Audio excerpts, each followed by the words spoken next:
5 á, ngày thứ 5 Chúa Giêsu và các môn đồ của Ngài đã bắt đầu từ Bethany lên cổng cao dự lễ vừa qua, có lễ Tịnh Thánh ở đây bắt đầu rồi. Sau khi dự lễ xong thì Chúa Giêsu dẫn các môn đồ của Ngài vượt khe Zebulon lên núi Olive đến vườn Gethsemane cầu nguyện, và Judas Iscariot đã đến dẫn quân lính bắt Chúa tại đây và dẫn Chúa trở lại vào cung điện của cái lễ thực phẩm là Anna đây, và họ xét xử Chúa trong tòa án tôn giáo qua đêm thứ 5 tại đây, và sáng hôm sau thứ 6 họ mới có quyền dẫn độ Chúa đến tháp Antonia đây,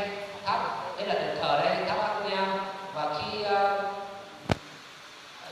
Phi-lát